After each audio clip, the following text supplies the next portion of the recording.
প্রশ্ন হলো, পৃথিবীতে মানুষের ক্ষতি করে এমন কিছু প্রাণী আছে যেমন সাপ, ইঁদুর, শিয়াল, আরো অনেক বিষাক্ত প্রাণী আছে, এগুলো কেন আল্লাহ তাআলা সৃষ্টি করেছে? ভাইরা আমার, আল্লাহ কেন সৃষ্টি করেছেন এটা জানতে চাচ্ছেন? আল্লাহর একটা সৃষ্টি, এটা জানতে চাইছে কে? আল্লাহর একজন সৃষ্টি। আচ্ছা ভাই, একজন সাধারণ কর্মচারী, পিয়ন, তার মালিক অনেক বড় ব্যবসায়ী ধরেন, পিয়নের কাজ হলো চাটা আগে জোগায় দেওয়া। পিয়ন যদি বলে, স্যার অমুকের সাথে ব্যবসায়িক ডিলটা কেন করলেন, এর কি করতে হবে বলেন? হ্যাঁ, করে দেওয়ার কথা না? সে যদি কথায় কথা জিজ্ঞাসা করে, স্যার আজকে আপনি ওই জায়গাটা কেন গেলেন, স্যার আপনি এই ব্যবসা করেন, একবার ধরা খেলেন, আবার এটা কেন করলেন, এরকম যদি প্রশ্ন করে, দুনিয়ার এই মানুষগুলো আমরাই বলবো যে এর এই প্রশ্নই ভুল, এর প্রশ্ন করার রাইটই নেই। আরে বেটা, সে তো মালিক, কোনটা করবে না করবে, কোনটার কি মায়ের প্যাচ আছে না আছে, টার্গেট কি আছে না আছে, এগুলো তুমি সব বুঝে যাইতা, তাহলে তুমি তো পিয়ন হইতা না, তুমিও মালিক হয়ে যেতে। তুমি পিয়ন হইয়া মালিকের কাজের রহস্য, মালিকের কাজ কোনটার কি মায়ের প্যাচ আছে, কোনটার কি হেকমত আছে, কোনটার কি ভালো মন্দ দিক আছে না আছে, তার দৃষ্টি কত গভীরে আছে না আছে, এগুলো সবগুলো তুমি যদি বুঝে যাও, তাহলে তোমার আর মালিকের মধ্যে পার্থক্য কি থাকলো? ঠিক না ভাই? ঠিক। অথচ ওই কর্মচারী এবং মালিক তারা দুইজনেই আল্লাহর সৃষ্টি, দুইজনেই মানুষ, দুইজনেই হাত পা আলা। ঠিক না ভাই? ঠিক।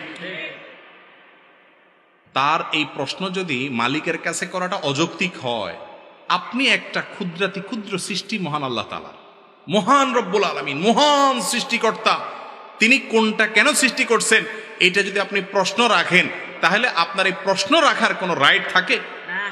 আপনি যদি আল্লাহ তাআলার সব কাজের সমস্ত সৃষ্টির রহস্য বোঝার মতো ক্ষমতা আপনার চলেই আসে, তাহলে আল্লাহ এবং আল্লাহর সৃষ্টির মধ্যে পার্থক্য কি থাকে? আল্লামা ইকবাল বলেছেন, জো সমঝ মে আ গই ও ফির খুদা কেউ কর হুয়া। মানে বুঝেন? এর মানে হলো, যাকে আপনি বুঝে ফেলেছেন, যার সমস্ত আদেশ নিষেধ সকল কাজের রহস্য আপনার মাথায় ধরে ফেলেছেন, রপ্ত করতে পেরেছেন, সে আবার আল্লাহ হলো কেমনে? বুঝেন নাই কথা? আরে ভাই, দেশের প্রধান, সরকারের প্রধান, ধরেন দুনিয়া যারা চালায়, বড় বড় নেতারা আছে, অমুক দেশের প্রেসিডেন্ট, তমুক দেশের প্রেসিডেন্ট, বড় বড় নেতা, নেতাদের কাজের সব কাজের মায়ের পেজ কি জনগণ বুঝে? বেশিরভাগই বুঝে না। তো সে যদি তার সব মায়ের পেজ বুঝে যায়, তাহলে তার সাথে আর নেতার কি পার্থক্য থাকে? ঠিক একইভাবে আল্লাহ রাব্বুল আলামিনের প্রতিটি কাজ, তার পিছনে অগণিত রহস্য এবং হিকমা আছে, তার সবগুলো আমরা বুঝে যাবো এমনটা জরুরি না। আপনি যদি সবকিছু বুঝে ফেলতে চান আল্লাহ তাআলার, এটা হলো হাস্যকর ব্যাপার। আপনি কিভাবে সৃষ্টিকর্তার সব রহস্য বুঝবেন? এবার আসি একেবারে সলিড উত্তরে, যে সাপ, ইঁদুর, শিয়াল, যত প্রাণী আছে, আল্লাহ তাআলা সমস্ত প্রাণী সৃষ্টি করেছেন। আমরা দেখি এগুলো আমাদের উপদ্রব করে, ক্ষতি করে, কষ্ট দেয়, কিন্তু এগুলার অনেক উপকারী দিক আছে। এই যে আমের মধ্যে পোকা, সবজির মধ্যে পোকা, আমরা সারা জীবন জানে আসছি যে এই পোকার লাভ কি, কিন্তু এখন আমরা জানতেছি না এই পোকার কি আছে, উপকারিতা, সবজির মধ্যে তাদের অবস্থান, এটার উপকারী দিক আছে। এবং আজকাল বিজ্ঞান এমন অনেক জিনিসকে স্বীকার করতেছে যেগুলো আগে আমরা জানতাম না। ঠিক না ভাই? ঠিক। অতএব আল্লাহ রাব্বুল আলামিন এগুলো যে সৃষ্টি করেছেন, এর প্রত্যেকটার উপকারী দিক আছে, আমার বুঝে আসুক অথবা আমি যদি আল্লাহর সৃষ্টি নিয়ে গবেষণা করতাম, আমরা তো গবেষণা করি না, ইসলামের গবেষণার সাইটটা তো এখন আমাদের মধ্য থেকে হারিয়ে গেছে। আল্লাহ বলেছেন, ইন্না ফি খালকিস সামাওয়াতি ওয়াল আরদ ওয়া ইখতিলাফি লাইলি ওয়ান নাহার লাআয়াতিল লিউলিল আলবাব। নিশ্চয়ই নবমণ্ডল, ভূমণ্ডলের সৃষ্টি, দিন এবং রাতের পরিবর্তন, আল্লাহর সব সৃষ্টির মধ্যে বুদ্ধিমান যাদের মেধা আছে, জ্ঞানী যারা বিজ্ঞানী, তাদের জন্য এখানে জ্ঞানের ভান্ডার আছে, অনেক নিদর্শন আছে যে আল্লাহ কেন সৃষ্টি করেছেন, সবগুলো রহস্য আছে। তারা যারা গবেষণা করে, তারা সেটা আবিষ্কার করার সুযোগ পায়, হয়তো কেউ আগে পায়, কেউ পরে পায়।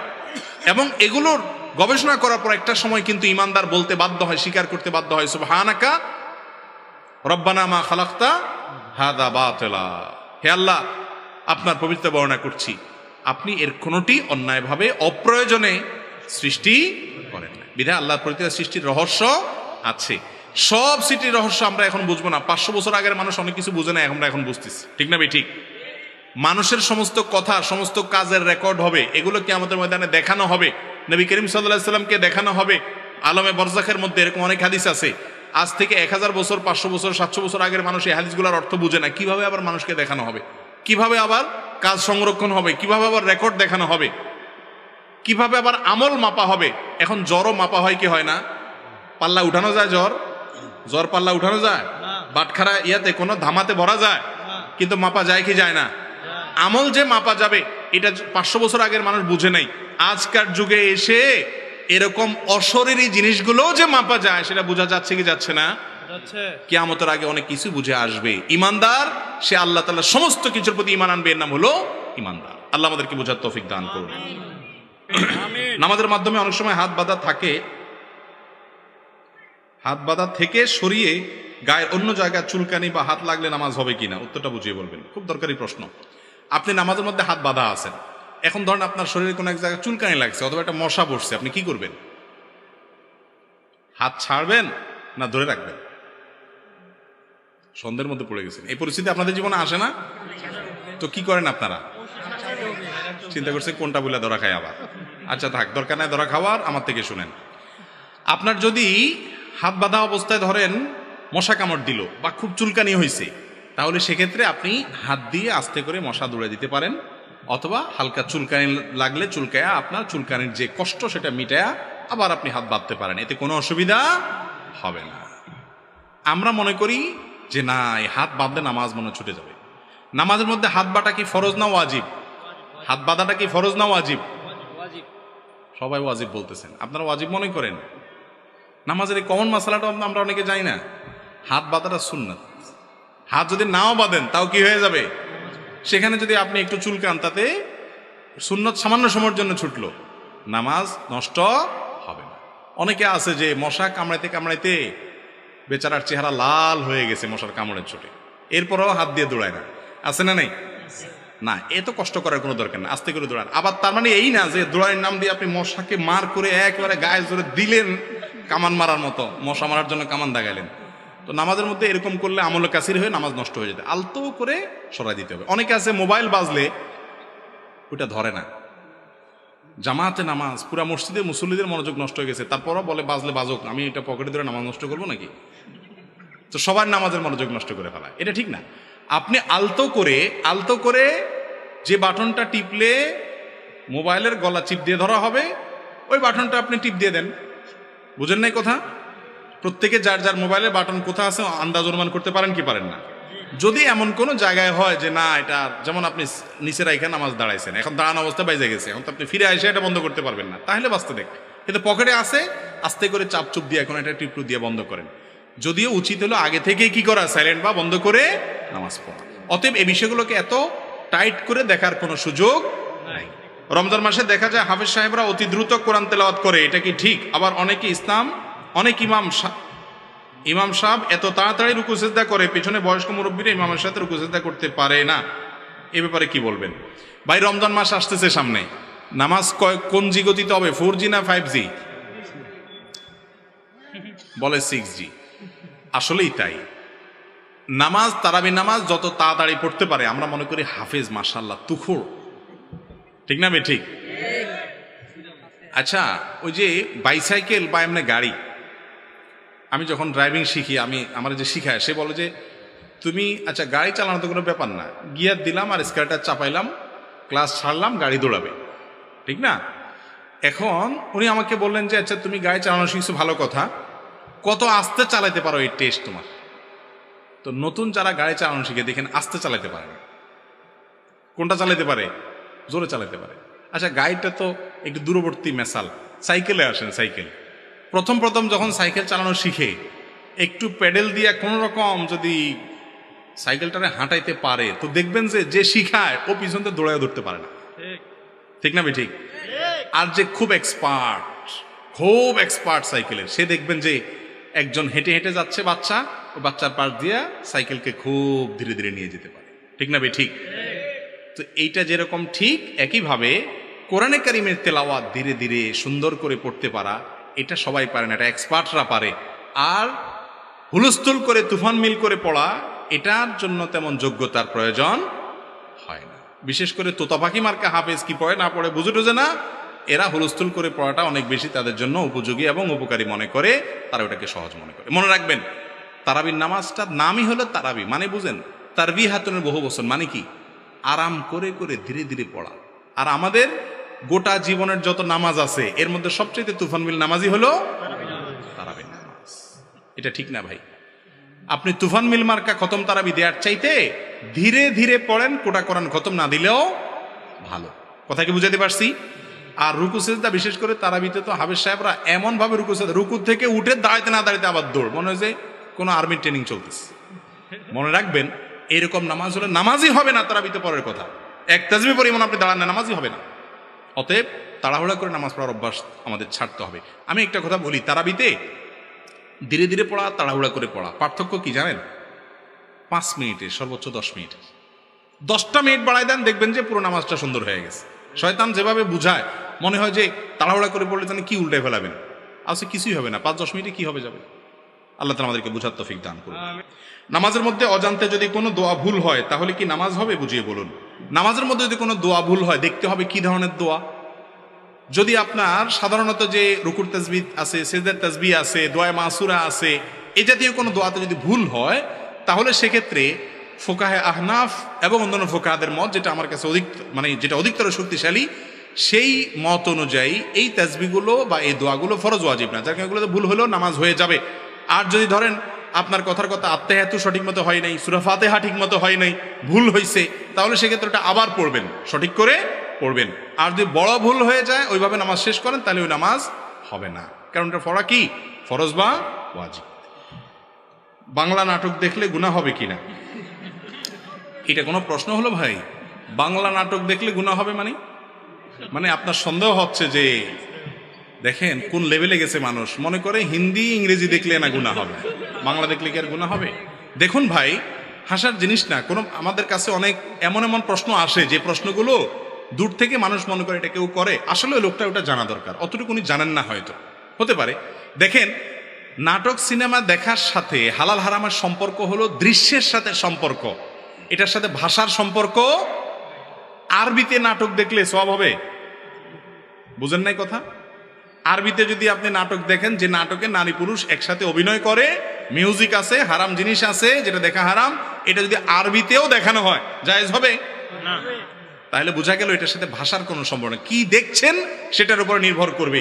আপনি যদি কোনো পর্নোর দিকে তাকান, তাহলে সেটা দেখা কি, এবং কোনো হারাম দৃশ্য যদি দেখেন, অশ্লীল কোনো দৃশ্য যদি দেখেন, মিউজিক যদি আপনি উপভোগ করেন, তাহলে সেক্ষেত্রে সেটা কি হবে, হারাম হবে। এর বাইরে কোনো কিছু থাকলে আলাদা হবে। আপনি ধরেন ইংরেজিতে হোক, আরবিতে হোক, বাংলা হোক, যেটাই হোক, যেটা বাইরে দেখা যায় সেটা টেলিভিশনে দেখাও। বাইরে একজন মানুষ একজন পুরুষকে একজন পুরুষ দেখছে, হালাল না হারাম?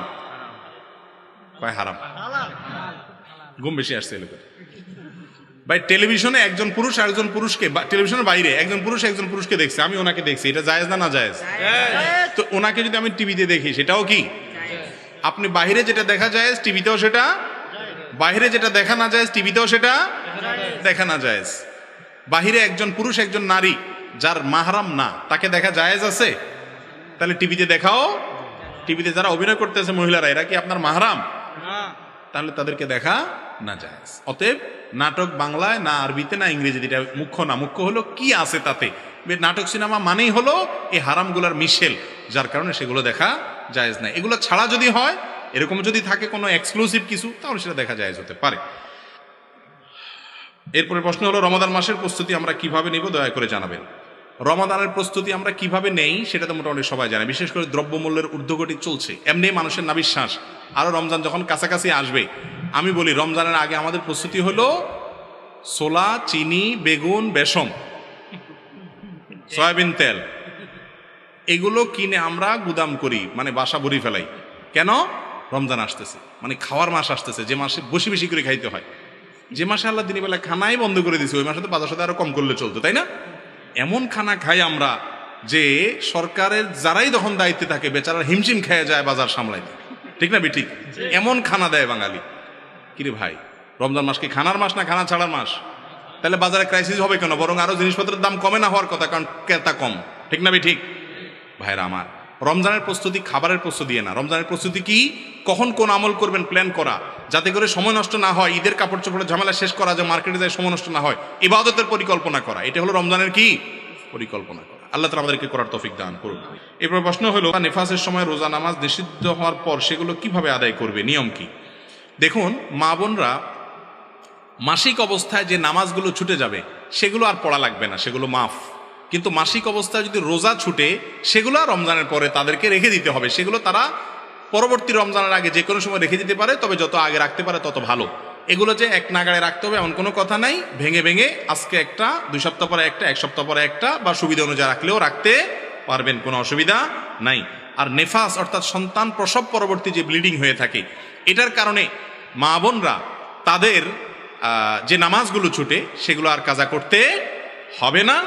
এমনকি রোজা কাজার করার ক্ষেত্রেও আপনার আল্লাহ রাব্বুল আলামিন এই ধরনের অসুবিধা যেগুলো আছে মাদের মাসিক এবং নেফাসের ক্ষেত্রে যথেষ্ট ছাড় সুযোগ দিয়েছেন, এবং সে সুযোগ মা বোনরা গ্রহণ করবেন।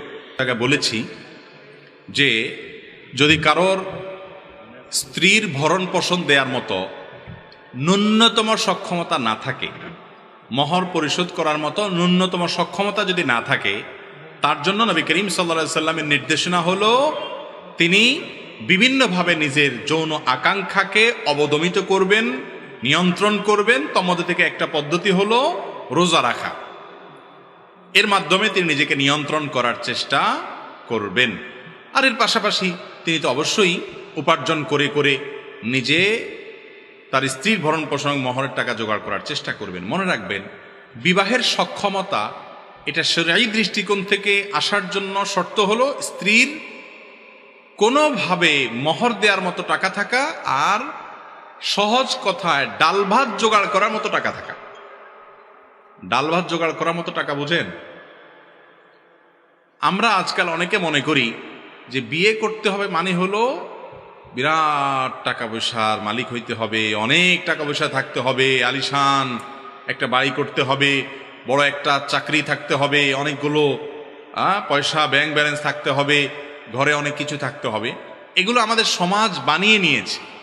শরীয়তের দৃষ্টিকোণ হলো একজন যুবক বিবাহের উপযুক্ত, তিনি যখন প্রাপ্তবয়স্ক হবেন, তিনি যখন বালেগ হবেন, তিনি যদি ভরণ পোষণ দেওয়ার মতো মোটামুটি যেটাকে আমরা বলি ডাল ভাতদের ব্যবস্থা করার মতো ক্ষমতা যদি তার থাকে, তাহলে এই বেচারার বিয়ের সামর্থ্য আছে। এখন সমাজ বলবে না না, তোমার সামর্থ্য এখনো হয় নাই, নিজের পায়ে দাঁড়াও। এই পায়ে দাঁড়ানোর মানেটা যে কি, এটা এক এক মুরব্বীরা, এক এক বাপমারা এক একটা বুঝেন। কারোর কাছে পায়ে দাঁড়ানো মানে হলো 50,000 টাকা বেতন চাকরি পাওয়া, কারোর কাছে পায়ে দাঁড়ানো মানে হলো বিরাট ব্যবসা প্রতিষ্ঠান করা, কারোর কাছে পায়ে দাঁড়ানো মানে হলো বিদেশ যায় সেখান থেকে টাকা পাঠায় ঘরবাড়ি করা, এরপরে যায় শহরে জমি কিনা, তারপরে সেই জমিতে কিছু করা, আরো অনেক কিছু করা, তারপরে 30-35 পরে যখন বয়সটা বুড়ার দিকে যাইতে থাকে তখন বলে যে এখন পায়ে দাঁড়াইছে। মনে রাখবেন, বিবাহ যত কঠিন হবে ব্যভিচার তত সহজ হবে। অতএব ব্যভিচার মুক্ত সমাজ গড়তে যুবকদেরকে সময় এবং উপযুক্ত হওয়ার পর বিয়ে দেওয়ার কোনো বিকল্প নাই।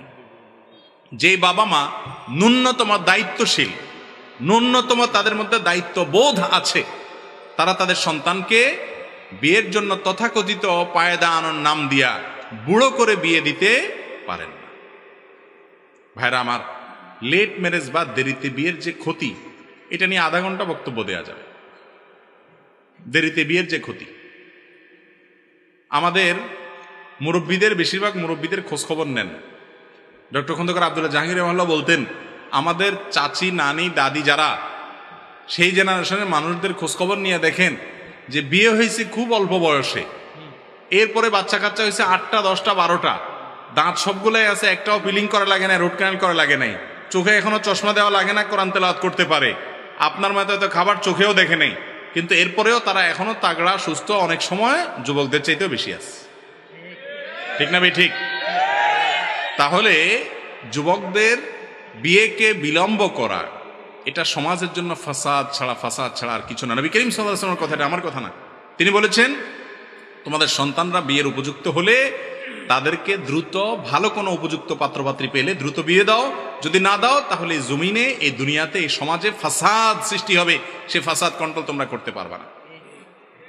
আপনারা পশ্চিমা দুনিয়ার দিকে তাকায় দেখেন কি পরিমাণ যৌন হ্যারাসমেন্টের শিকার হয় মেয়েরা, কি পরিমাণ, এবং আরো কত ফাসাদ আছে সমাজে। এই ফাসাদগুলো থেকে মুক্তির মূল মন্ত্রই হলো মানুষকে পুত পবিত্রতার পথে আহ্বান করা, পর্দা পশিদার, চোখের পর্দা এবং অন্যান্য পর্দার সবগুলো বিধানকে আমাদের সমাজে প্রয়োগ করা, ইমপ্লিমেন্ট করা, ব্যক্তির মধ্যে আনা, এবং যুবকদেরকে, মেয়েদেরকে উপযুক্ত হলে বিয়ে দিতে বিলম্ব না করা। আপনার সন্তান সে যদি বিপদগামী হয়, আমি অনেক মুরব্বীদেরকে বলি, বাবারে, আপনাদের আমলে গুনাহ থেকে বাঁচা অনেক ইজি ছিল, পরিবেশ এত খারাপ ছিল না। এখন পরিবেশ এত খারাপ যে ইয়াংরা তাদের নিজেদেরকে রক্ষা করা অলমোস্ট অসম্ভবের মতো কঠিন হয়ে গেছে। সোশ্যাল মিডিয়া হোক, অনলাইনে অফলাইন হোক, এই আল্লাহর বান্দাদের চোখের জেনা থেকে বাঁচানোটা তাদেরকে কঠিন হয়ে গেছে। এই টাইমটাতে তাদেরকে বাঁচানোর জন্য আপনাদের আন্তরিকতা প্রয়োজন, বিচক্ষণতা প্রয়োজন, দূরদর্শিতা প্রয়োজন। আর যুবকরা বসে বসে ঠিক ঠিক না বলে চাকরি বাকরি খোঁজেন, কাজকাম করেন। এটাও ঠিক, মাহফিল এমন একটা জায়গা যে এটাও ঠিক, ওইটাও ঠিক, সবই ঠিক। আল্লাহ তাআলা আমাদেরকে আমল করার তৌফিক দান করুন। এরপরে প্রশ্ন হলো, আলজেরিয়ায় মায়ের সেবা না করার কারণে 3 ভাই একসঙ্গে তাদের স্ত্রীকে তালাক দিয়েছে, এ ব্যাপারে আপনার বক্তব্য কি? ভাই, এই বিষয়টা নিয়ে সম্ভবত নেট দুনিয়াতে বেশ আলোচনা সমালোচনা হচ্ছে যে কোন একটা আরব কান্ট্রিতে 3 ভাই, তাদের 3 জনের স্ত্রী তাদের মায়ের সেবা করতে অস্বীকৃতি জানিয়েছে যে আমরা সেবা করব না। সেজন্য তারা 3 ভাই মিলে একই সঙ্গে 3 স্ত্রীকে তালাক দিয়ে দিয়েছে, এবং এর কারণে গোটা দুনিয়াতে আলোচনা হচ্ছে। কেউ প্রশংসা করছেন, কেউ সমালোচনা করছেন। আসলে কি বিষয়টা প্রশংসা করার মতো নাকি সমালোচনা করার মতো? আরে ভাই, আমি তো শুনতে চাইনি আপনাদের কাছ থেকে।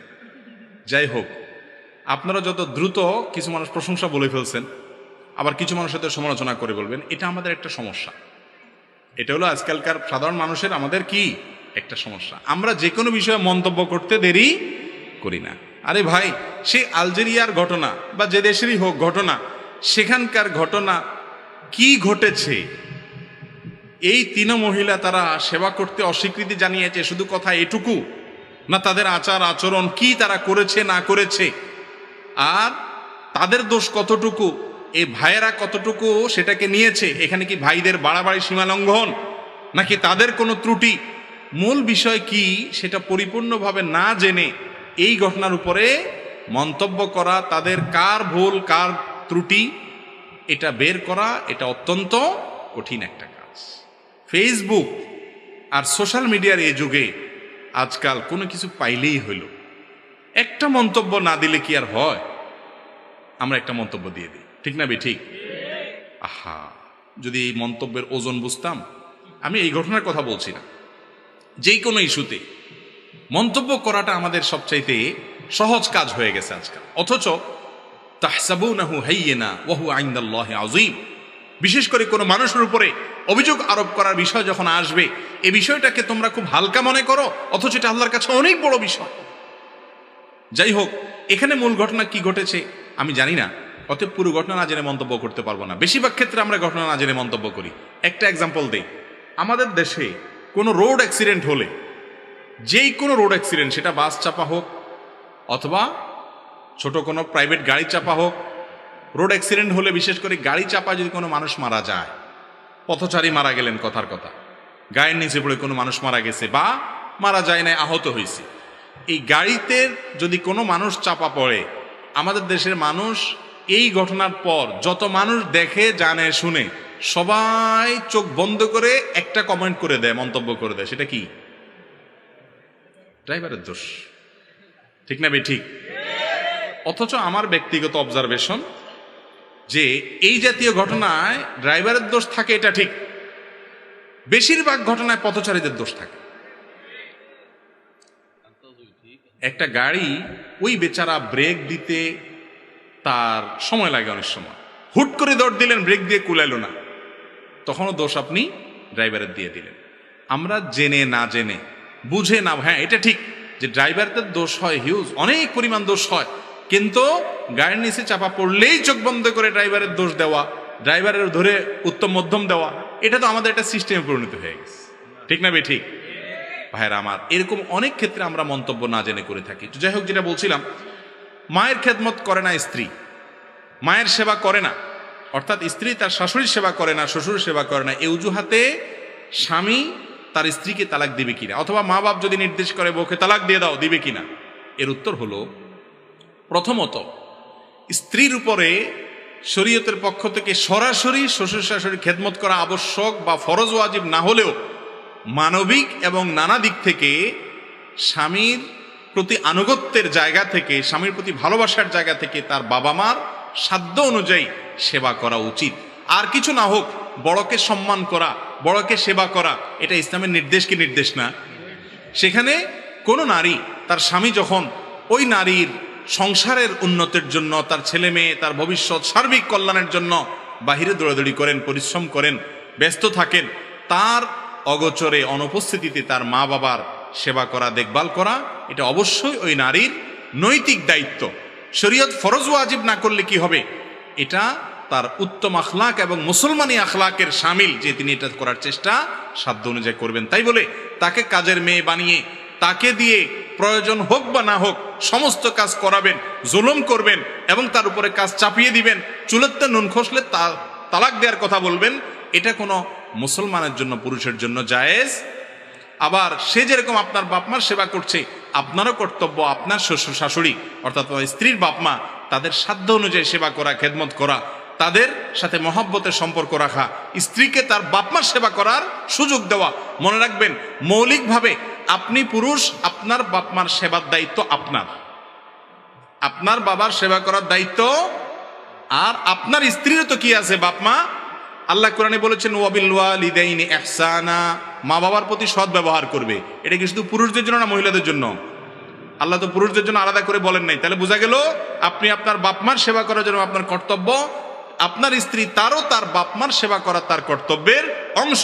বিধায় তাকে সেই সুযোগও দিতে হবে মাঝে মধ্যে, যে যেন তিনি তাদের সেবা করতে পারেন, তাদের মহব্বত করতে পারেন, খোঁজ খবর নিতে পারেন, তাদের মহব্বত জাহির করতে পারেন। এই চেষ্টা উভয় পক্ষ থেকে থাকা উচিত। কিন্তু তাই বলে সামান্য চুন থেকে নুন খসলেই তালাক দেয়। বিশেষ করে আমাদের দেশে বিয়েই করে অনেকে বাপমার খেদমতের জন্য, আছে না নাই? অনেক বাপমা বিয়ে করায় বাচ্চাকে, ছেলেকে, কিসের জন্য? ছেলেকে বিয়ে করায় বাপমার খেদমতের জন্য। এটা ভুল। মেয়ে স্ত্রী তিনি কোনো কাজের মহিলা না যে খেদমতের জন্যই তিনি আসছেন। হ্যাঁ, তিনি আসার পরে অবশ্যই খেদমত করার তার মানসিকতা থাকতে হবে, উচিত। তিনি ভালো মুসলমান হতে হলে, আখলাকি মুসলমান হতে হলে, বড়কে যে সম্মান করে না নবী সাল্লাল্লাহু আলাইহি ওয়াসাল্লাম, সে আমার উম্মত না তিনি বলেছেন, তাহলে অবশ্যই তিনি শাশুড়িকে সম্মান করবেন, খেদমত করার চেষ্টা করবেন। মুশকিল হলো, তালি তো এক হাতে বাজে না। শ্বশুর শাশুড়ি অনেক সময় জুলুম করে, স্ত্রীরা অনেক সময় ত্রুটি করেন। এক্ষেত্রে সব পক্ষ থেকে ছাড় এবং আন্তরিকতা দরকার আছে।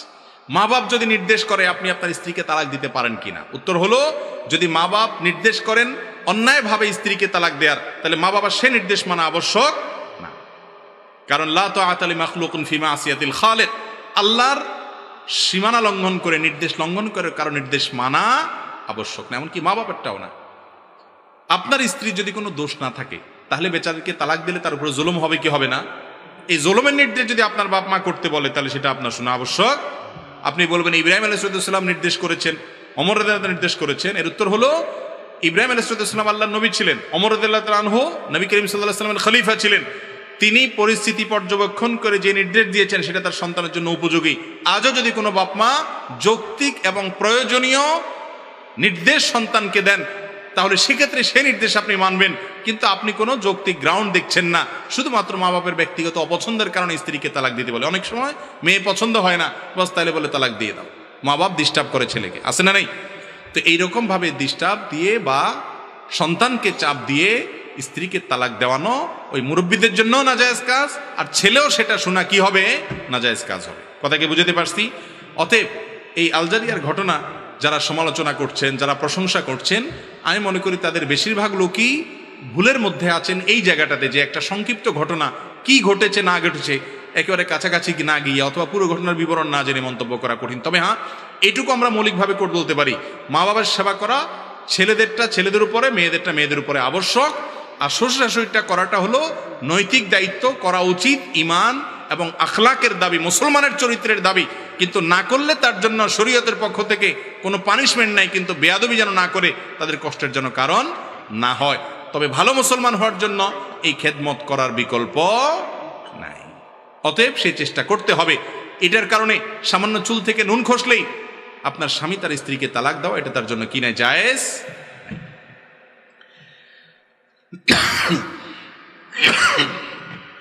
এরপরে প্রশ্ন হলো, স্বামী স্ত্রীর অধিকার নিয়ে কোরআন সুন্নাহর আলোকে বলবেন। স্বামী স্ত্রীর পারস্পরিক অধিকার, এটা অনেক লম্বা চড়া করে বলার সুযোগ নেই, সংক্ষেপে বলি। একজন স্বামী, তার উপর তার স্ত্রীর অধিকার এবং পাওনা হলো তার সাথে সুন্দরভাবে দিনাতিপাত করবেন, তার সাথে ছোট লোকের মতো আচরণ করবেন না, তার সাথে গালমন্দ দিবেন না, তার সাথে ব্যবহার খারাপ করবেন না। আল্লাহ কোরআনে বলেছেন, ওয়াশিরুহুন্না বিল মারুফ, তোমরা তোমাদের স্ত্রীদের সাথে সুন্দরভাবে, যথাযথভাবে, ভালোভাবে বসবাস করো, খারাপভাবে বসবাস করিও না। এজন্য স্ত্রীর প্রথম পাওনা হলো তার সাথে কিভাবে বসবাস করতে হবে, সুন্দরভাবে সংসার করতে হবে, বসবাস করতে হবে। 2 নম্বর, তার জৈবিক চাহিদা পূরণ করতে হবে সাধ্য সামর্থ্য অনুপাতে। নাম্বার 3, তার ভরণ পোষণের ব্যবস্থা করতে হবে। নাম্বার 4, তাকে দ্বীনের উপরে চলতে সহায়তা করবেন, কোনো বাধা দিতে পারবেন না। নাম্বার 5, তাকে তার স্বাধীনতা যতটুকু আছে, আপনি তাকে ভরণ পোষণ দিলেন, বাসায় থাকার ব্যবস্থা করলেন, যাতে স্বাধীনভাবে চলাফেরা করতে পারেন সেই সুযোগ দিবেন। আর অনেকগুলো অধিকার তার আছে। ঠিক একইভাবে স্ত্রীর কাছেও স্বামীর পাওনা আছে, অধিকার আছে। সে অধিকারগুলো কি? স্বামীর আদেশ নিষেধগুলো যৌক্তিক হলে, অযৌক্তিক না হলে, অন্যায় কোনো নির্দেশ না হলে সেটাকে মেনে চলতে হবে। বিশেষ করে স্বামীর চরিত্রের হেফাজতের জন্য নির্দেশ দিলে সেটা মানা আবশ্যক, অনেক বেশি গুরুত্বপূর্ণ। সেটাকে ডিনাই করার সুযোগ তার নেই যতক্ষণ পর্যন্ত স্বামীর চরিত্র রক্ষার প্রশ্ন হবে। এর পাশাপাশি তিনিও স্বামীকে মহব্বত করবেন, ভালোবাসবেন, অভিভাবক হিসাবে গ্রহণ করবেন এবং শ্রদ্ধা করবেন, এবং স্বামীর অগোচরে তার সন্তান, তার সম্পদ, এগুলোকে আমানত জেনে সেগুলো হেফাজত করবেন। আর অনেক দায়িত্ব আছে। অনেক মুসল্লি নামাজ পড়ে আবার সিগারেটও খায়, এদের নামাজ কবুল হবে কিনা? বেনামাজি কি মুশরিক হয়ে যায়? অনেক লোক বলে, যুবক বয়সে নামাজ রোজার কি দরকার, বড় হয়ে পড়বে, সম্পর্কে কিছু বলেন। ভাই, যুবক বয়সে নামাজ রোজার কি দরকার, বড় হয়ে পড়বেন। আপনি যে বড় হওয়ার সুযোগ পাবেন, তার আগে আপনার মৃত্যু আসবে না, তার গ্যারান্টি কি কারোর কাছে আছে? আর আল্লাহ তাআলা কি নামাজটা কি বৃদ্ধদের জন্য বা বৃদ্ধ বয়সে পড়ার জন্য করেছেন, না সব সময়ের জন্য? প্রাপ্তবয়স্ক হওয়ার পর থেকে ওয়াবুদ রাব্বাকা হাত্তা ইয়াতিকাল ইয়াকিন, মৃত্যু আসার আগ পর্যন্ত ইবাদত করাটা আবশ্যক। অতএব এটা শয়তানের ধোঁকা, এটা কোনো অবস্থাতে জায়েজ নাই। নামাজ প্রাপ্তবয়স্ক হওয়ার পর থেকে ফরজ করা হয়েছে। আল্লাহ তাআলা আমাদের সবাইকে আমলের তৌফিক দান করুন। আর বেনামাজি এই ব্যক্তি কি অমুসলমান কিনা, এটা নিয়ে অনেক ওলামাদের মত হলো সে অমুসলমান হয়ে যায়। আমরা অনেকে এটা জানি না। অনেক ইমামদের মতে ইচ্ছাকৃত নামাজ ত্যাগ করলে সে মুসলমান থাকে না। নবী করিম সাল্লাল্লাহু আলাইহি ওয়াসাল্লাম বলেছেন, বাইনার রাজুলি ওয়াশ শিরকি ওয়াল কুফরি তারকুস সালাত, একজন ব্যক্তির মাঝে শিরক এবং কুফরের পার্থক্যের ব্যবধান হলো নামাজ ত্যাগ। নামাজ ত্যাগ করলে ওমর রাদিয়াল্লাহু আনহু বলেছেন, লা হাজ্জা ফিল ইসলাম লিমান তারাকাস সালাহ, যে ব্যক্তি নামাজ ত্যাগ করে ইসলামে তার কোনো হিস্সা বা অংশ নাই। এত ডেঞ্জারাস বিষয়। যদিও ইমাম আবু হানিফা রাহিমাহুল্লাহ সহ অনেক ইমামদের মত হলো, নামাজ যদি কেউ ত্যাগ করে আর তার মধ্যে অপরাধ বোধ থাকে যে হারি আমি তো খারাপ কাজ করতেছি, নামাজ পড়া উচিত, তাহলে এই ব্যক্তির নামাজ হয়ে যাবে, এই ব্যক্তির ঈমান থাকবে। আর যদি তার মধ্যে নামাজের ব্যাপারে অবহেলা থাকে এইভাবে যে সে মনে করে নামাজ পড়লে কি হবে না হবে, নাউজুবিল্লাহ, এরকম মনে করলে ওই ব্যক্তি ইসলামে থাকবে না। আল্লাহ আমাদেরকে নিয়মিত নামাজ আদায় করার তৌফিক দান করুন। এরপর প্রশ্ন হলো, আমি একজন স্ত্রী, আমার অজান্তে আমার স্বামী আমাকে তালাক দেয়, আমার পরিবারও আমার স্বামীর পরিবার উভয় পক্ষ জানতো বিষয়টা, কিন্তু আমি স্ত্রী জানতাম না। এখন এইটা কি তালাক হয়ে গেছে? যদি হয়ে থাকে তাহলে আমি কিভাবে আবার তার স্ত্রী বলে দাবি করতে পারবো? প্রথম কথা হলো, দেখেন, তালাকের মাসআলা এই ধরনের প্রশ্নোত্তরের সংক্ষিপ্ত সেশনে জানার চেষ্টা করবেন না। তালাকের মাসআলা জানার জন্য এলাকায় দক্ষ কোনো আলেম, মুফতি, মাদ্রাসা, যেখানে ফতোয়া বিভাগ আছে, এরকম কোনো জায়গায় গিয়ে লিখিতভাবে বিস্তারিত জানিয়ে তারপরে তালাকের মাসআলা নেবেন। কারণ তালাকের মাসআলা অনেক ফাঁক ফোকর থাকে। আপনাকে যিনি উত্তর দিবেন তিনি অনেক প্রশ্ন করবেন, কোয়েরি করবেন এবং পাল্টা প্রশ্ন করবেন, তারপর আপনার উত্তর সেখান থেকে বের হবে। আমরা শুধু মৌলিকভাবে একটা মূলনীতি বলে রাখি তালাক যদি কোনো স্বামী দেয়, তালাক যদি হওয়ার মতো হয় দেয়, তাহলে সেক্ষেত্রে স্ত্রী যদি নাও জানে তারপরও তালাক হয়ে যায়। এখন কথা হলো, স্ত্রীকে স্বামী তালাক দেওয়ার পর আবার স্বামী হিসাবে ওই স্ত্রী ওই পুরুষকে গ্রহণ করার সুযোগ আছে কিনা? উত্তর হলো, তালাকটা যদি এমন তালাক দেয় যে তালাকটা প্রত্যাহার যোগ্য তালাক, যেটাকে ফিকহ কিতাবের ভাষায় তালাকে রাজিঈ বলা হয়, তাহলে সেক্ষেত্রে আবার তারা স্বামী স্ত্রী হিসাবে ঘর করতে পারে। আমি সব জায়গায় এই কথাটা বলার চেষ্টা করি, যারা বিবাহ করেছেন তারাও মনোযোগ দিয়ে শুনেন, যারা বিবাহ করবেন ভবিষ্যতে এখনো করেন নাই তারাও মনোযোগ দিয়ে শুনেন। আল্লাহর ওয়াস্তে স্বামী স্ত্রী যত মনোমালিন্য হোক, যত গন্ডগোল হোক, যত ঝগড়াঝাটি হোক, যত আপনাদের মধ্যে অমিল হোক, বোঝাপড়ার গরমিল হোক, আল্লাহর ওয়াস্তে মাথা গরম করে তালাক দিবেন না। তালাক এমন একটা ডেঞ্জারাস অস্ত্র, এমন একটা ভয়াবহ অস্ত্র, ছুরি এবং চাকুর চাইতে পিস্তলের চাইতে ডেঞ্জারাস। কিরকম? আপনি একজনকে তার শরীরে ছুরি ঢুকাই দিলেন, তার বুকে ঢুকানোর পরে লোকটা মারা গেলেন। এখন আপনি জিহ্বা কামড়ায় বলতেছেন, ও সরি, আমি আসলে বুঝতে পারিনি। এতে কি লোকটা জীবিত হবে? ঠিক একইভাবে আপনার স্ত্রীকে রাগের মধ্যে মাথা গরম করে আপনি তালাক দিয়ে দিলেন। আপনাকে অনেকে ফতোয়া দিবে, আলেম ওলামারা না, অনেক লোক ফতোয়া দেয় যারা আলেম তো না, অনেক সময় মুসলমানও কিনা সন্দেহ, তারা ফতোয়া দেয় রাগের মাথায় তালাক দিলে কি হয় না? তালাক হয় না। আমি বলি, তালাক কি কেউ মহব্বত করতে করতে দেয়? ভালোবাসার চোটে স্ত্রীকে ডাইকে এনে তালাক দিয়ে দেয়? আরে ভাই, তালাক দেয়ই তো কিসে? কিন্তু তাই বলে রাগ হলেই তালাক দিবেন না। রাগ হলে যে ঠিক আছে তার সাথে আর ঘর আর করার কোনো সুযোগ নাই, এরকম যদি হয় তাহলে বিবেচনা করবেন, আলেমদের সাথে পরামর্শ করবেন, গণ্যমান্য মুরব্বীদের সাথে পরামর্শ করবেন, বিচক্ষণ ঠান্ডা মাথার মানুষদের সাথে বুদ্ধি নেবেন, আরেক হটমেজাজের কাছে যাবেন না। এরপর ধীরে ধীরে দুজন চারজনের বুদ্ধি নেবেন, দক্ষ একজন আলেমের কাছে যাবেন। তারপরেও যদি তালাক দেওয়ার ডিসিশন নিতে হয়, একজন আলেমকে বলুন, হুজুর কিভাবে তালাক দিলে সুন্নত সম্মত তালাক হবে সেইভাবে দিবেন। যদি দেন তাহলে আবার কোনো কালে যদি দুজন একত্র হতে চান সুযোগ থাকে। আমার ব্যক্তিগত অবজারভেশন হলো, বেশিরভাগ, আমার মনে হয় 90% বেশি হবে মানুষ তালাক হওয়ার পর একটা সময় এসে বলে, হুজুর আবার একটু মিলে যেতে চাই, আবার একসাথে ঘর করতে চাই, কিন্তু এমনভাবে তালাক দেয় আর ফিরে আসার সুযোগ থাকে না। এই জন্য ভাইরা আমার, তালাকটা দেওয়ার আগে একজন দক্ষ আলেমের সাথে পরামর্শ দিবেন। রাগ হয়ে গেল আর দিয়ে দিলেন তা না। বেশি ভেজাল হচ্ছে, স্ত্রী বেশি জ্বালাতন করতেছে, আপনার মেজাজ একটু ঠান্ডা করা দরকার, পারলে একটু হালকা একটা ধাক্কা টাক্কা দেন। বুঝতে পারছেন কথা? তাও আল্লাহর রাস্তায় তালাক দিয়েন না, তালাক দিয়েন না। এটা খুব বড় ধরনের ছোট লোকই। কথায় কথায় বলে কি দেওয়া। কিছু ছোট লোক আমাদের সমাজে আছে না নাই? কিছু বন্ধু আছে ছোট লোক বন্ধু, এদের মার্কা কি জানেন? কথায় কথা কাট্টি, কথায় কথা কি কাট্টি। এরকম বেহায়া কিছু দোস্ত আছে, কিছু হইতে না হইতেই কাট্টি। আরে ভাই, কত কিছু হবে একসাথে থাকতে গেলে, তাই বলে কথায় কথা কাট্টি তুমি। তো বন্ধুর সাথে কথা কথা কাটতে দিলে তো কিছু আসে যায় না ভাই, কিন্তু স্ত্রীর সাথে কথা কথা তালাক দেওয়া, এটা হলো বড় ধরনের ছোট লোক, খুব বড় ধরনের ছোট লোক। এটা করবেন না আল্লাহর রাস্তায়, ঠান্ডা মাথায় ডিসিশন নেবেন, এরকম করবেন না। তো যাই হোক, যদি তালাক কোনো স্বামী তার স্ত্রীকে দিয়ে দেয়, স্ত্রী যদি নাও জানে তারপরেও সে তালাক পতিত হয়ে যাবে, এটা হলো মূল কথা।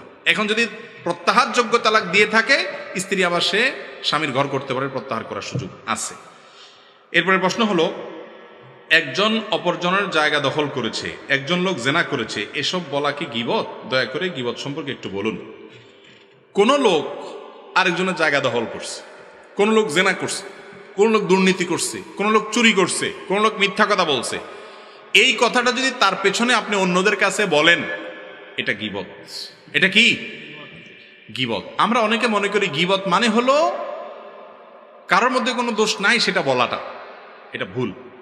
গীবত মানে হলো কারোর দোষ আছে সেটা তার পিছনে বললেই সেটা কি গীবত। আর এই গীবতটা সাধারণত হারাম।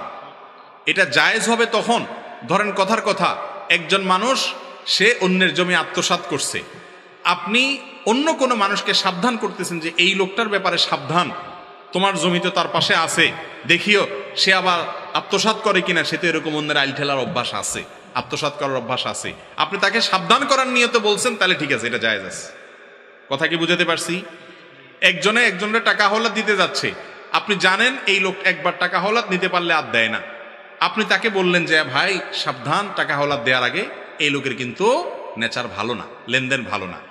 এই যে তার বদনামি করলেন, এই বদনামি করাটা জায়েজ আছে, কারণ এটা আরেকজনের উপকার করার জন্য বলছেন। আর আপনি চা দোকানে বসে বসে দরকারে বেদরকারে অমুক ঘুষ খাইছে, অমুক চুরি করছে, অমুক ডাকাতি করছে, ঠিক আছে সে খারাপ কাজ করছে বুঝলাম, কিন্তু এটা চা দোকানে বসে বসে বললে কোনো লাভ হবে? এটা হলো গীবত এবং এটা নাজায়েজ কাজ। এটা খুব মজার একটা কাজ। এটা এখন আমাদের কাছে ঘি ভাত। গীবতটা এখন আমাদের কাছে কি ভাই? ঘি ভাত। ঘি ভাত যেরকম টেস্টি খাবার, আমাদের কাছে গীবতটা এরকম। দেখেন আপনি অন্য কোনো আলোচনা এত জমে না। অন্য কাউকে নিয়ে যদি চরিত্র হনন করা যায়, দু চারজন মিলে রসিয়ে রসিয়ে গল্প করা যায়, তাহলে খুব টেস্ট লাগে। খেয়াল করেন নাই? এই টেস্টটা ইবলিস সৃষ্টি করে। আল্লাহ তাআলা আমাদেরকে বাঁচার তৌফিক দান করুন। চা দোকানের মনে মনে বসে বাবারা আল্লাহর রাস্তায় আকাম কুকামগুলা করবেন না। এগুলো ডেঞ্জারাস জিনিস, সামাজিক সম্প্রীতি নষ্ট করে। বুঝলাম একটা লোক খারাপ, তো তার বিরুদ্ধে এখানে বললে কি লাভ হবে? কোনো লাভ হবে না। পারলে ওই লোকটাকে বলেন। আবার অনেকে বলে কি তার সামনেও বলতে পারবো। ভাই বলতে পারলে তার সামনেই বলো, পিছনে বলা, মানুষের প্রশংসাটা পেছনে করতে হবে আর দোষটা সামনে বলতে হবে। আমরা উল্টা করি, দোষটা পেছনে বলি আর পামপট্টি সব সামনে দিই। ঠিক না ভাই? ঠিক। পামপট্টি সামনে দিলে লাভ, কারণ তার কাছে ভালো সাজা যাবে। আর পিছনে বদনামি করলে আরেকজনের কাছে ভালো তার সাজা যাবে। এটা হলো 2 নম্বর মানুষ। এটা হলো কয় নম্বর মানুষ ভাই? সামনে দোষটা বলে, ভাই তোমার এই দোষটা আছে, তুমি এটা ঠিক করো ভাই, রাগ করিও না। আর পেছনে প্রশংসা করা যে লোকটার এই দোষ থাকলে কি হয়েছে, মাশাআল্লাহ আরো অনেক অমুক অমুক গুণ আছে। এটা হলো 1 নম্বর মানুষ। এই 1 নম্বর মানুষ সমাজে বেশি না 2 নম্বর মানুষ বেশি? আল্লাহ আমাকে আপনাকে 1 নম্বর মানুষ হওয়ার তৌফিক দান করুন। আরেকজন বলে সমাজে 1 নম্বর মানুষগুলো বেশি। ওয়াজ মাহফিলের জায়গাটা এমন একটা জায়গা, যা মুখ দিয়ে আসি তা বলে দিই আমরা। এরপরে প্রশ্ন ভাই, আজকাল দেখা যায় অনেক মুসল্লি জামাতের নামাজে রাকাত ধরার জন্য তাড়াহুড়া করে ছুটে আসে। দেখেন সহিহ মুসলিমের হাদিসে নবী করিম সাল্লাল্লাহু আলাইহি ওয়াসাল্লাম বলেছেন যে তোমরা যখন নামাজের জন্য যাবা, জামাতে নামাজ ধরার জন্য মসজিদের দিকে যাবা, ফামশু আলাইকুম বিসাকিনা, তখন এমন ভাবে হাঁটবা যে তুমি সভ্য শান্ত শিষ্টভাবে যাবা, ধীরে ধীরে যাবা, খুব রবের সাথে যাবা, ঠান্ডা মাথায় যাবা। আমরা কি করি? দৌড়াইতে থাকি। বিশেষ করে ইমাম সাহেব যদি রুকুতে যায় তো তার কোনো কথাই নেই। রুকুতে গেলে তখন কি হয়? ইঁদুর দৌড় দেই আমরা। এই ইঁদুর দৌড়টা কেন দেই? এই দৌড় দেখলে বাহ্যিকভাবে মনে হয় সুবহানাল্লাহ, আল্লাহর ইবাদতের জন্য কত পাগল পড়া লোকটা দৌড় দিছে আল্লাহর রহমতের দিকে, সুবহানাল্লাহ। আসলে এর একটা ভিন্ন দিকও হতে পারে, দিনের প্রতি কারোর আগ্রহ। বেশিরভাগ ক্ষেত্রে এই দৌড়টা হলো যে ওই রাকাতটা ধরতে না পারলে ভেজাল আবার পড়া লাগবে, এই জন্য রুকুতে ধরতে পারলে বেঁচে গেলাম। এটা অনেক মানুষের মধ্যে থাকার সম্ভাবনা আছে না নাই? অতএব এটা ভালো জিনিস না। নবী করিম সাল্লাল্লাহু আলাইহি ওয়াসাল্লাম বলেছেন, ফামা আদরাকতুম ফাসাল্লু ওয়া মা ফাতাকুম ফাতিম্মু, তুমি আস্তে আস্তে হেঁটে হেঁটে মসজিদে যাও, নামাজের দিকে যাও, এরপরে যে কয় রাকাত পড়বা সেই রাকাত পড়বা, যেগুলো ছুটে যাবে সেগুলো কাজা করবা, কিন্তু তাড়াহুড়া। ভাই তাড়াহুড়া করলে কি সমস্যা? অনেক সমস্যা হতে। একটা হলো অ্যাক্সিডেন্ট করতে পারেন, আপনি পড়ে যেতে পারেন, বিপদ হতে পারে। আরেকটা হলো তাড়াহুড়া করে গিয়ে হাঁপাইতে হাঁপাইতে নামাজে দাঁড়ালে মনোযোগ হবে না। শ্বশুর বাড়ি যাওয়ার সময় কি করুন, কিরকম যান? বিশেষ করে প্রথম প্রথম বিয়ের পর নতুন নতুন যখন যান, কেমনে যান? যেমনে আসেন না আসেন, আশেপাশে সেলুন টেলুন থাকলে যায়া আয়নাতে ভালো করে দেখা সব ফিটপাট আছে কিনা, এরপরে সাহেবের মতো আস্তে আস্তে টনটনায় যান, তাই না? তো এগুলো তো খুব ভালো বোঝেন। আজ পর্যন্ত কোনো জামাই দেখছেন শ্বশুরবাড়িতে আর দৌড়াইতে এসে হাঁপাইতে যায় হাজির হয়েছিলাম, দেখছেন কেউ? তো সেগুলো তো ভালো বোঝেন সেখানে। আচ্ছা শ্বশুরবাড়ি বাদ দেন, আপনার এমপি সাহেবের সাথে আপনি এটা সাক্ষাতের সুযোগ পাইছেন, একটা চান্স পাইছেন একজন মন্ত্রীর সাথে সাক্ষাতের, আপনি আসতে একটু দেরি হয়ে গেছে, এই জন্য দিচ্ছেন দৌড়ায় ডাইরেক্ট যায় হাঁপাইতে সালাম দিচ্ছেন। এভাবে করবেন আপনি? আগে হাঁপানি থাকলেও তো সেটা দূর করে তারপর ঢুকবেন, ঠিক না ভাই? ঠিক। তো আহকামুল হাকিমিন আল্লাহ রাব্বুল আলামিনের সামনে দাঁড়াবেন আপনি, সেখানে আপনার কত বেশি দৃঢ়স্থিরতা, সেখানে কত বেশি নম্রতা ভদ্রতার প্রকাশ হয়, সেভাবে হাঁটা উচিত। বিধায় এভাবে তাড়াহুড়া করা উচিত। আমাদের দেশে মানুষ মরার পর লাশ কাঁধে করে নেওয়ার সময় কালিমায়ে শাহাদাত পাঠ করে, এর বিধান কি? দেখুন, মৃত মানুষের লাশ কাঁধে করে নেওয়ার সময় সাহাবা একরাম রিদওয়ানুল্লাহি তাআলা আজমাইন তারা খুব গম্ভীরভাবে নীরব থাকতেন এবং চিন্তা ভাবনা করতেন যে আমাকেও এই সময় এরকম একভাবে একসময় আমাকেও এরকম কাঁধে করে নিয়ে যাওয়া হবে, এবং এভাবে মানুষের জীবনের পরিসমাপ্তি হবে। তারা খুব গুরুগম্ভীরভাবে চিন্তা করতেন, ভাবতেন, ভাবনার জগতে ডুবে পড়তেন, অন্য কিছু করতেন না। লাশ কাঁধে নিয়ে যাওয়ার সময় 40 কদম 10 কদম পর পর আপনার অবস্থান পরিবর্তন করা, খাটের কোণা পরিবর্তন করা, কাঁধ পরিবর্তন করা, তারপরে এই জাতীয় অনেক দোয়া পড়ার কথা আছে। কোনো হাদিস থেকে এরকম কোনো দোয়ার কথা আমাদের জানা নাই, বরং সাহাবীদের ব্যাপারে যেটুকু জানতে পেরেছি তা হলো তারা এই টাইমগুলোতে খুব বেশি নীরব থাকতেন, চুপচাপ থাকতেন, কোনো শোরগোল করতেন না, এবং চিন্তা ভাবনা করতেন নিজের জীবনের বাস্তবতা নিয়ে। এরপরে প্রশ্ন হলো, আমাদের দেশে অনেক মসজিদে ফজরের সালাতের পর সূরা হাশরের শেষ 3 আয়াত তেলাওয়াত করা হয়, এর ফজিলত কি? দেখুন, সূরা হাশরের শেষ 3 আয়াত সকাল এবং সন্ধ্যা পাঠ করার কথা বিভিন্ন হাদিসে আছে। সেই হাদিসগুলোর ব্যাপারে মুহাদ্দিসদের অনেকেই আপত্তি তুলেছেন, সেগুলোর সনদ এবং সূত্র বিশুদ্ধ নয়, আবার কেউ কেউ সেটাকে বিশুদ্ধ বলেছেন। কিন্তু আয়াতুল কুরসি পড়ার ব্যাপারে কোনো সন্দেহ সংশয় কারোর, সেটা সকাল সন্ধ্যা তো বটেই, এমনকি 5 ওয়াক্ত নামাজেরও পড়ে। কিন্তু দুঃখজনক যে আয়াতুল কুরসি, যেটার বিশুদ্ধতা নিয়ে কোনো প্রশ্ন নাই কারোর, সেটার ব্যাপারে এমন কোনো আগ্রহ আমাদের মধ্যে নাই, অথচ সেটার আগ্রহ অনেক বেশি থাকা উচিত ছিল।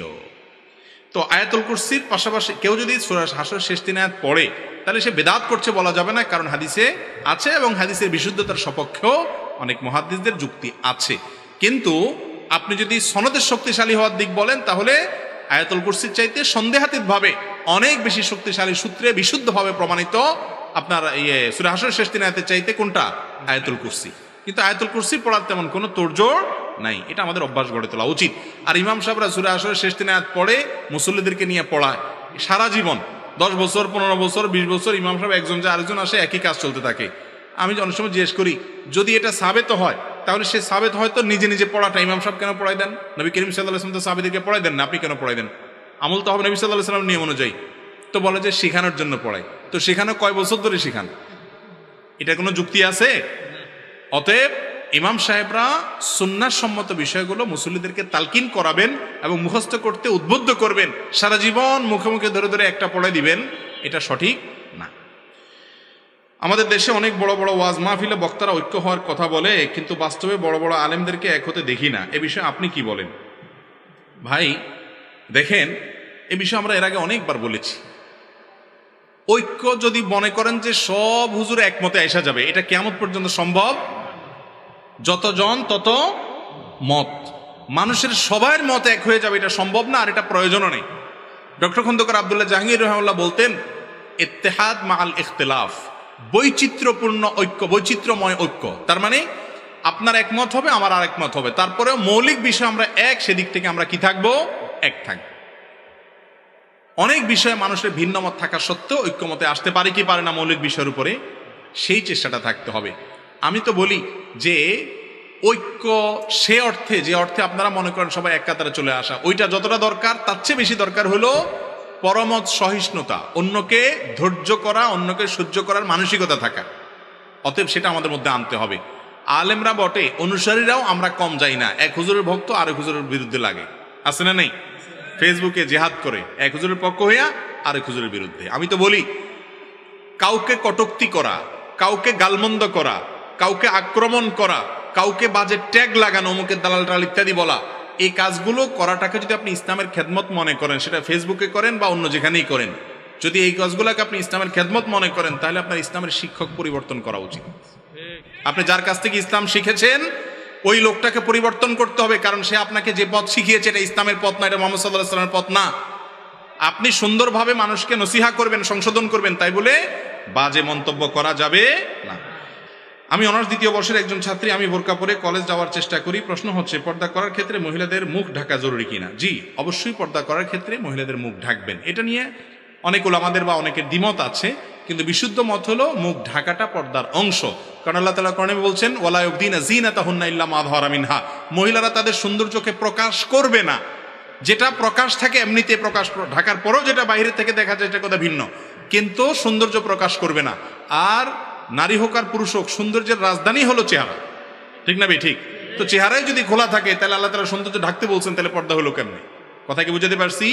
তবে হ্যাঁ, আপনার মুখ নেকাব দিয়ে না বেঁধে কেউ যদি ওড়নাকে লম্বা করে টেনে দেয়, আল্লাহ বলেছেন ইউদনিনা আলাইহিন্না মিন জালাবিবিহিন্না, মহিলারা তাদের মাথার উপরে কাপড়কে টেনে দিবে।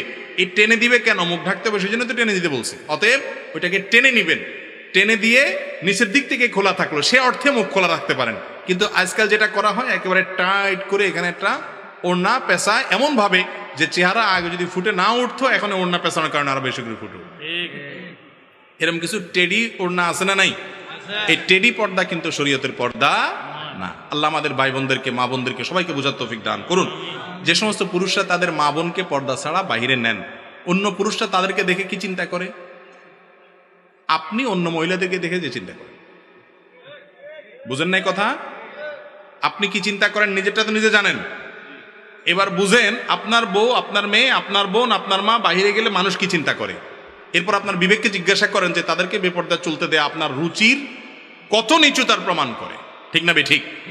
আরে মুসলিম নারীর পর্দা এটা তার সম্ভ্রান্তের লক্ষণ, এটা তার সম্ভ্রান্ত হওয়ার লক্ষণ, এটা তার আত্মসম্মানের ব্যাপার যে আমাকে নিয়ে যে কেউ বাজে চিন্তা করতে পারবে না। একজন মেয়েকে দেখে যদি বাজে একটা মন্তব্য কেউ করে তার কাছে ভালো লাগবে? তো তাকে দেখে মনে মনে বাজে কল্পনা করে কি করে না? কেউ যদি বলে না আমার এরকম কিছু হয় না, তাহলে এই লোক হয় অসুস্থ না মৃত্যু? হয় তার রোগ আছে, ডাক্তার দেখাইতে হবে, আর না হইলে মিথ্যাবাদী। বিধায় পর্দার বিধান আমাদেরকে মেনে চলতে হবে। আল্লাহ বুঝার তৌফিক দান করুন। তবে হ্যাঁ, কেউ যদি কোনো জায়গাতে মুখ ঢাকতে না পারেন তো অন্তত ওড়না দিবেন যতটুকু সম্ভব। ফাত্তাকুল্লাহ মাস্তাতা'তুম, যতটুকু সাধ্য করে আল্লাহকে ভয় করবেন এবং চেষ্টা করবেন আস্তে আস্তে মূল পর্দায় যাওয়া। অনেক ভাই আছে বোনের হক দিতে চায় না, এই ব্যাপারে কিছু বলেন। দেখুন, দুনিয়ার বেশিরভাগ ভাইয়েরা আল্লাহর আদালতে কিয়ামতের দিন ধরা খেয়ে যাবেন শুধুমাত্র বোনদের হকের জন্য। অনেক আলেম ওলামা আছেন, ইমাম সাহেব হুজুরও আছেন, বা অন্য মানুষ তো বটেই, অনেক গাজী সাহেবও আছেন, এই জায়গায় এসে ধরা খেয়ে যায়, বোনদের হক দেয় না। ভাইরা আমার, বোনদের হক দেওয়াটা কি সুন্নত না ফরজ?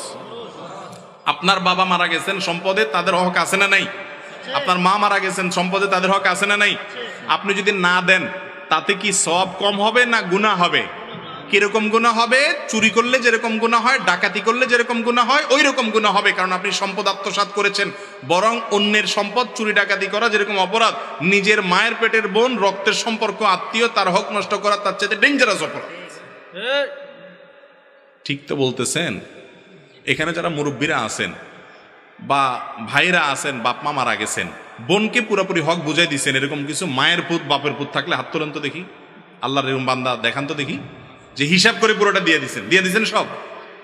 দু চারটা হাত উঠছে। ভাইরে, কেন বলতেছি আমি বলি, বেশিরভাগ ক্ষেত্রে আমরা মাসালা ঘুরায় গাড়ায় খেয়ে ফেলাই, বুঝতে পারছেন? বলে যে আসলে বোনদের অনেক আছে, ওদেরকে ডাকছেন, ওদেরকে ডাকেন, ডাইকে একটা সিন ক্রিয়েট করেন। সিন ক্রিয়েট করা বুঝেন? তাদেরকে ডাইকা বসায় বলতেছেন, দেখো তোমাদেরকে তো আল্লাহ অনেক দিছে, এখন দেখো তোমাদের তো পাওনা আছে শরীয়ত অনুযায়ী, এখন তোমরা তো না নিলেও পারো, তোমার তো আশাও লাগে এখানে। এসব ওয়াজ নসিহত করে এমন একটা পরিবেশ সৃষ্টি করেন, ওই বেচারি মেয়ে নেওয়ার কথা মুখ দিয়ে নিতে পারে না, কয় না থাক, তাহলে থাক। আপনি মনে করেন মাশাআল্লাহ হালাল হয়ে গেছে, আলহামদুলিল্লাহ। খবরদার, এগুলো সব হারাম, জায়েজ নাই। মেয়েরা চায় না, লজ্জায় পড়ে, শরমে পড়ে যে বাপের বিড়ে আবার আশা লাগবে। আপনি ভাই যদি মানুষ হয়ে থাকেন, মুসলমান হয়ে থাকেন, তারে বুঝাই দিবেন, কোনো কাহিনী নেই। এরপরে বোন হিসাবে সারা জীবনই আপনার বাড়িতে আসার তার অধিকার আছে, সেটা করতে হবে। আল্লাহ আমাদের বোঝার তৌফিক দান করুন। আমাদের দেশে মদের বৈধতা দেওয়া হচ্ছে, এ ব্যাপারে কিছু বলুন।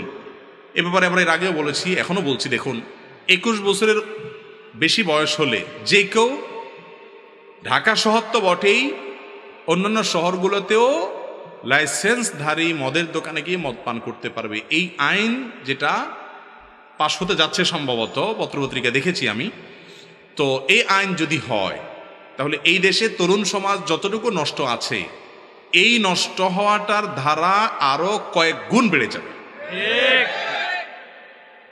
দেখুন, এমনি তারুণ্যের এই বয়সটাকে কন্ট্রোল করতে পারা কঠিন হয়। তরুণরা তাদের এই যৌবনের চরিত্রটাকে ধরে রাখাটা কি হয়? কঠিন হয়। সেখানে এই সমস্ত বিষয়গুলো তরুণদেরকে আরো নষ্ট করে দিবে। এই জন্য আমরা উদাত্ত আহ্বান জানাবো আইন প্রণয়নকারী ভাইদের প্রতি, বোনদের প্রতি, আল্লাহর ওয়াস্তে আল্লাহকে ভয় করুন। আমাদের সমাজটা এখনো ভালো আছে। অযথা অকারণে তরুণদেরকে মাদক নিয়ন্ত্রণের নামে মাদক ছড়িয়ে দিবেন না, বিষ হাতে তুলে দিবেন না। ঘরে ঘরে অশান্তি, জনে জনে অশান্তি, যুবকদের অনেকে নষ্ট হয়ে যাচ্ছে। অতএব এদেরকে আর বাকি নষ্ট হওয়ার পথ দেখাবেন না। আল্লাহর ওয়াস্তে এই জায়গা থেকে সরে আসেন। এই আইন এর সপক্ষে এদেশের মানুষের 90% মানুষ আমি মনে করি এই আইনের বিরুদ্ধে। ঠিক না ঠিক? প্রত্যেকটা জেলা জেলা প্রত্যেকটা অঞ্চলে মদের বার খুলুক, আপনারা চান? কার প্রয়োজনে দরকার? জেলায় জেলায় মদের বার কিসের প্রয়োজনে দরকার? মাদক নিয়ন্ত্রণ নয়, মাদক নির্মূল করতে হবে। মাদক সমাজকে সুস্থ স্বাভাবিক করে না অসুস্থ করে? কেন 21 বছর বয়স হলে তাকে মদের সুযোগ কেন দিতে হবে? এমনিতে তো নিয়ন্ত্রণ করা যাচ্ছে না। আল্লাহ তাআলা আমাদের আইন প্রণয়নকারীদের, আমাদের দায়িত্বশীলদের যেন বোধোদয় হয় সেই তৌফিক দান করুন, এবং এই জায়গা থেকে যেন সরকার এবং সরকারের যারা নির্ধারক আছেন তারা সরে আছেন। আমরা উদাত্ত আহ্বান জানাবো। আমি মনে করি এই আহ্বানটা আমার একার না, সারা বাংলাদেশের প্রত্যন্ত অঞ্চলের প্রতিটি সুস্থ বিবেক সম্পন্ন মানুষের দাবি এটা। আল্লাহ তাআলা আমাদের সবাইকে বুঝার তৌফিক দান করুন। এরপর প্রশ্ন হলো, আমি তো টাকনুর নিচে কাপড় অহংকার বশত পরি না, তাহলে কি আমার গুনাহ হবে? এটা অনেকের প্রশ্ন।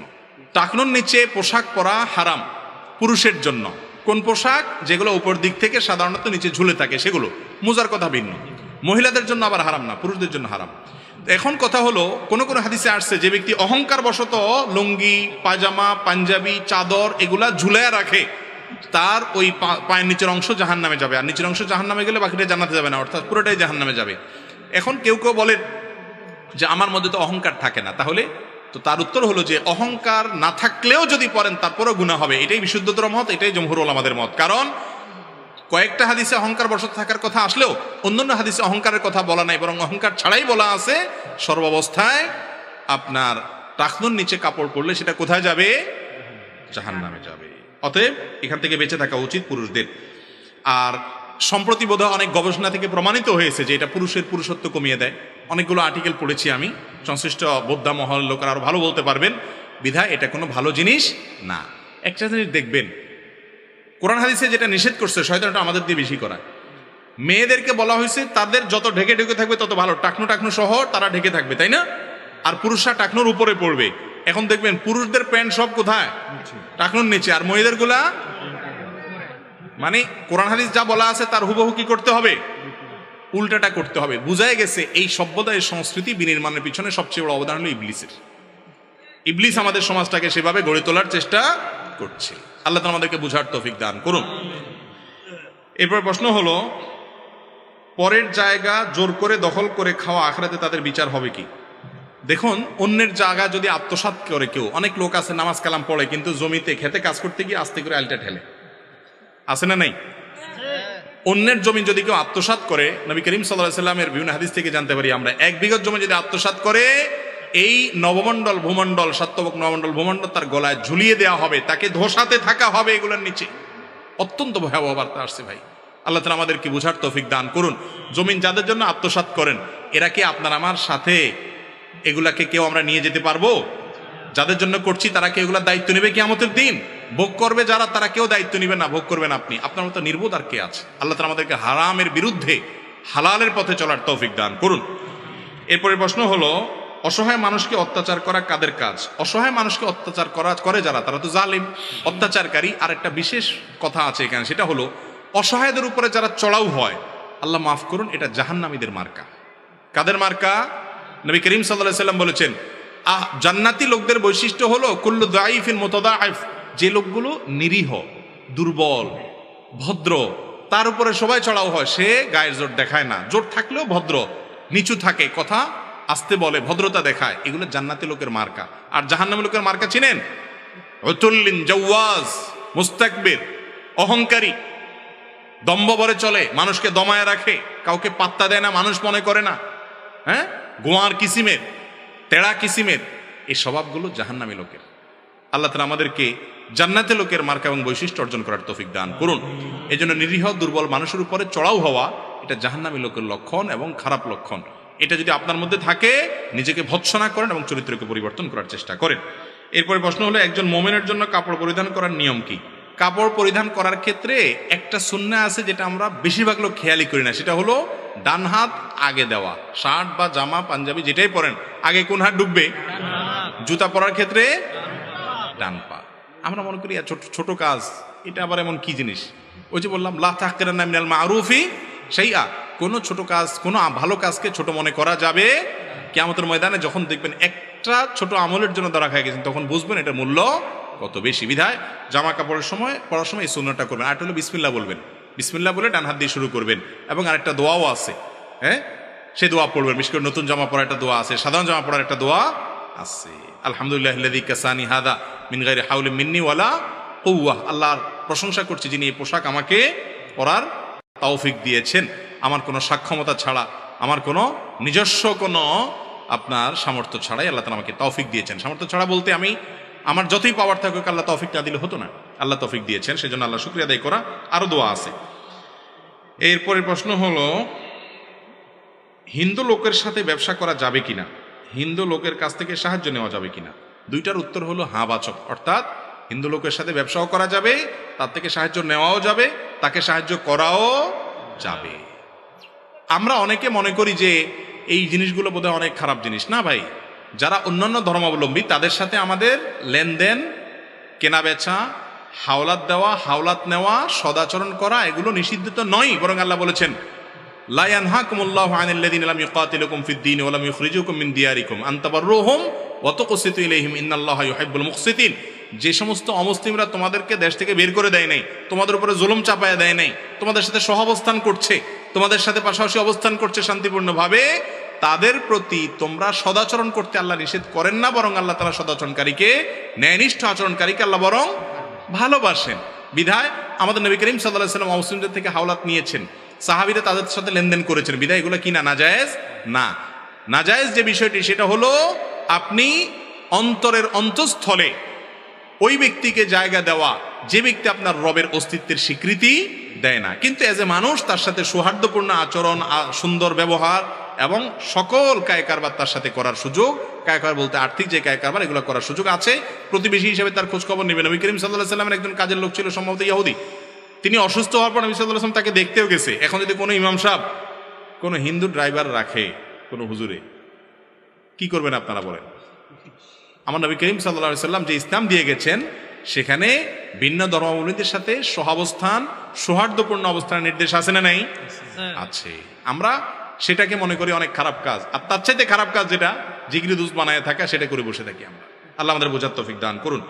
আমাদের সমাজে প্রায় দেখা যায় রমজান মাসে মুরব্বীরা সারাদিন রোজা রেখে ইফতারের পর সিগারেট খায় এবং পরবর্তীতে রোজাগুলো রাখে। তাদের রোজাগুলো কি হচ্ছে ইসলামের শরীয়তে জানতে চাই। এটা কি শুধু মুরব্বীরা করে? আপনাদের নরসিংদীর শুধু মুরব্বীরা করে? তাহলে এই মুরব্বীদের খোঁচাটা মারার যুক্তিটা কি? দেখেন, হয়তো যিনি দেখছেন তার বাপ চাচাকেও একজন করে, এই জন্য খোঁচাটা ওইভাবে মারছে বেচারা। এগুলো তো প্রশ্ন না, এক একটা আলপিন আর কি। আমার হাতে আলপিন ধরা দিয়েছেন, হুজুর আপনি এর এক খোঁচা দেন, এর এক খোঁচা দেন, আল্লাহ মাফ করুক। দেখেন, মুরব্বী হোক আর যুবক হোক, যেই হোক না কেন, রমজানের রোজা আমরা কেন রাখি বলেন তো? উদ্দেশ্য কি? আরে ভাই, এটা তো ফাইনাল উদ্দেশ্য, প্রাইমারি উদ্দেশ্য বলেন, প্রাথমিক উদ্দেশ্য বলেন। একটা মুখস্থটা বলে দিলেন আর কি। ভাই দেখেন, যে কোনো ইবাদতের একটা আছে ফাইনাল টার্গেট, একটা আছে প্রাইমারি টার্গেট। আমরা ওযু করি কেন? পবিত্রতা অর্জন করি, হয় নামাজ পড়বো, না কোরআন তেলাওয়াত করবো, না তওয়াফ করবো, ঠিক না? এর ফাইনাল টার্গেট হলো আল্লাহর সন্তুষ্টি। তো রমজানের রোজারও একটা প্রাইমারি টার্গেট আছে, একটা ফাইনাল টার্গেট আছে, একটা প্রাথমিক উদ্দেশ্য আছে, একটা চূড়ান্ত লক্ষ্য আছে। রোজার প্রাথমিক লক্ষ্য জানেন না 90-95% রোজাদার। রোজার প্রাথমিক উদ্দেশ্য আল্লাহ কোরআনে বলেছেন, কুতিবা আলাইকুমুস সিয়াম কামা কুতিবা আলাল্লাযিনা মিন ক্বাবলিকুম লাআল্লাকুম তাত্তাকুন। তোমাদের উপরে সিয়াম ফরজ করা হয়েছে, তোমাদের পূর্ববর্তীদের উপরে ফরজ করা হয়েছে যেন তোমরা মুত্তাকি হতে পারো। তাহলে রোজার উদ্দেশ্য কি হওয়া? মুত্তাকি কাকে বলে? যার অন্তরে আল্লাহর ভয়ে, আল্লাহর আদেশ নিষেধের প্রতি আজমত এবং বড়ত্বের কারণে হারাম থেকে বেঁচে থাকার চেতনা যার অন্তরে আছে, এরে বলে কি? মুত্তাকি। রমজানের রোজার উদ্দেশ্যই হলো যাতে করে আমাদের ভিতরে আল্লাহর ভয়ে হারাম ছাড়ার চেতনা তৈরি হয়। কেউ রমজান মাসে রোজা রাখলো, কিন্তু তার ভিতরে আল্লাহর নিষিদ্ধ কাজ না করার যে চেতনা, এটা তার মধ্যে তৈরি হলো না, এটা সে নাথিং মনে করে, হারাম কাজ সে তার আগের মতোই করে, তাহলে এই ব্যক্তির রোজার প্রাথমিক উদ্দেশ্য সফল হলো না। আর প্রাথমিক উদ্দেশ্য যদি কোনো ইবাদতে সফল না হয়, চূড়ান্ত উদ্দেশ্য সফল হবে না। এই জন্য রমজানে রোজা রেখে যদি আপনি বিড়ি সিগারেট খান, খারাপ কাজ করেন, শুধু বিড়ি সিগারেট কেন, অনেক ঘুষখোর আছে, আমি শুনছি যে ড্রয়ার খুলা ওই ঘুষ দাতাকে বলে, ভাই এখানে রেখে দেন, রোজা আসি তো ইফতারের পরে নেব। বুঝতে পারছেন? ড্রয়ার খুলে দেয় অফিসের, বলে ভাই রোজা আছি তো, এখানে রাখি দেন আপনি, আমি ইফতারের পরে ধরবো। এখন রোজা রেখে ধরবো না, তাহলে রোজা নষ্ট হয়ে যাবে, হুজুর বলছে। বুঝতে পারছেন কথা? তো এই টাইপের তাকওয়া যদি হয়, আপনি দিন ধরে রোজা রাখলেন, সন্ধ্যার পরে আপনি রেলগাড়ির দোয়ার মতো আপনি একটার পর একটা ছাড়তে থাকলেন বিড়ি সিগারেট খায়া, ভাইরা আমার, তাহলে আপনার রোজার উদ্দেশ্য হাসিল হয় নাই। অন্তত কমায়া কমায়া আস্তে আস্তে নিজে ভালোর দিকে আসতে হবে। আল্লাহ আমাকে আপনাকে সবাইকে রমজানের রোজার যে উদ্দেশ্য আছে সে উদ্দেশ্য পূরণ করে রোজা রাখার তৌফিক দান করুন। জাযাকুমুল্লাহ খাইর।